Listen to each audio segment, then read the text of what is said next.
जो विचारधारा आपकी वहां प्रवेश नहीं कर सकती, तो वो विचारधारा आपकी चार दीवारी के अंदर भी प्रवेश नहीं होनी चाहिए।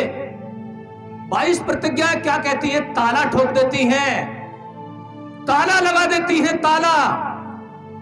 आप समझो कि जो पूरी व्यवस्था को ध्वस्त करता है और ध्वस्त करके नई व्यवस्था निर्माण करने का आह्वान करता है, क्या उसकी आत्मा नहीं रोती होगी?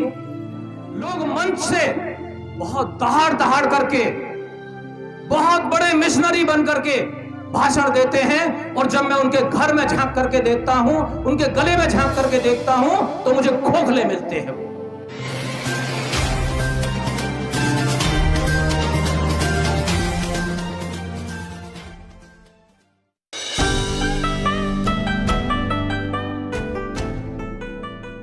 ये एक वैचारिक युद्ध हमारे देश में चल रहा है।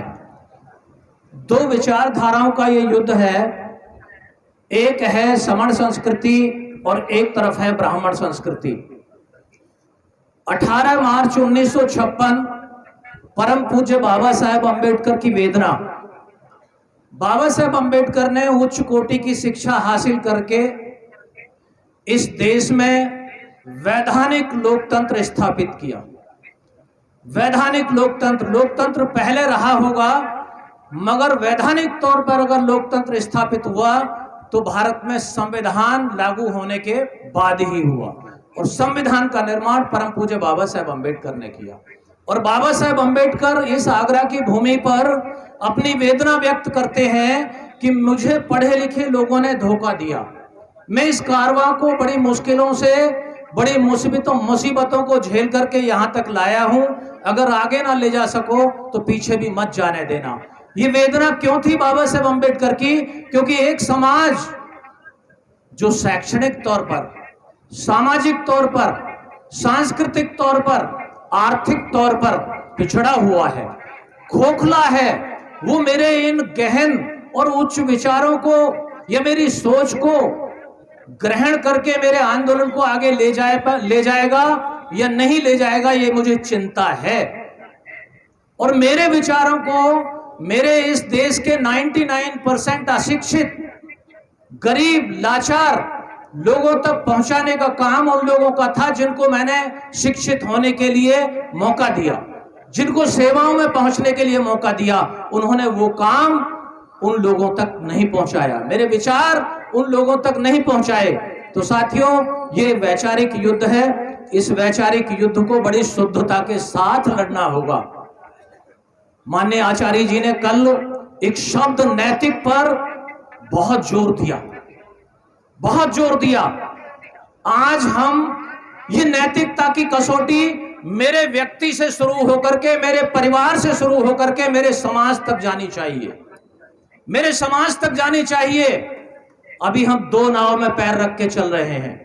वैचारिक शुद्धता नाम की चीज हमारे अंदर नहीं है। वो वैचारिक शुद्धता का संकेत संत शिरोमणि रविदास जी महाराज देते हैं कि रैदास ब्राह्मण न पूजिए, जो होवे गुणहीन, पूजे ही पैर चंडाल के, जो होवे गुण ज्ञान प्रवीण। रविदास जात के कारणे होत न कोई नीच, नर को नीच कर डार है, ओछे कर्म की कीच। परम पूज्य बाबा साहेब अंबेडकर क्या संत शिरोमणि रविदास जी महाराज को नहीं मानते थे?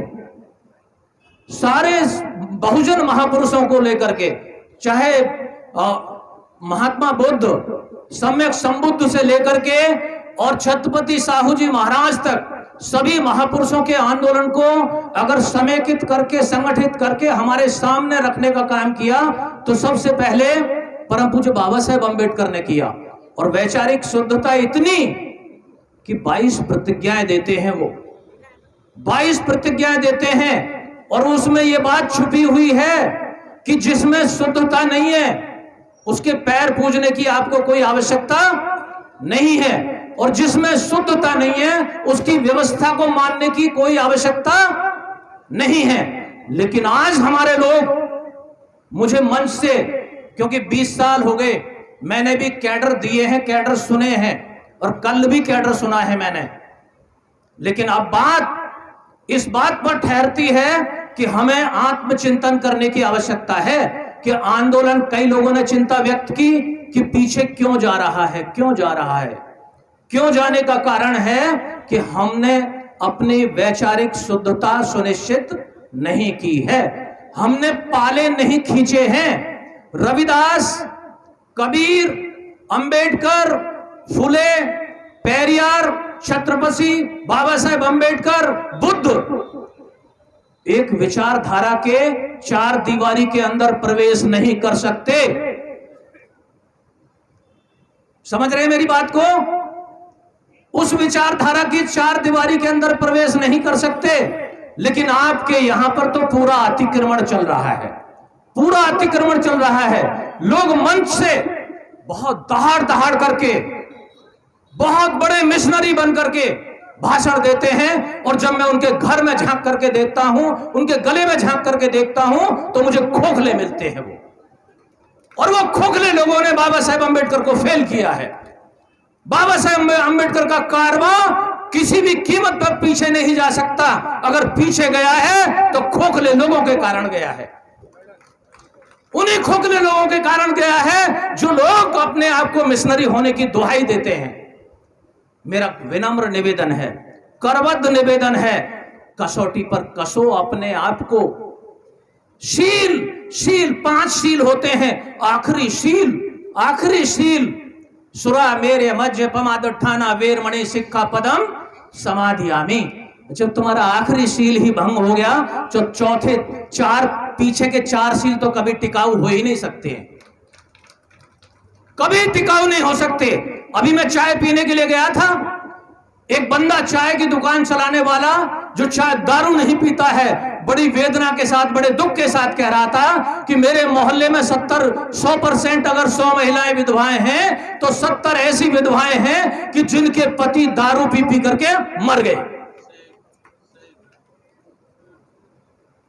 मेरे सम्मानित साथियों, मैं आप सब लोगों से निवेदन कर रहा हूं कि यह वैचारिक युद्ध है, इसको समझ जाइए, गहराई से समझ जाइए।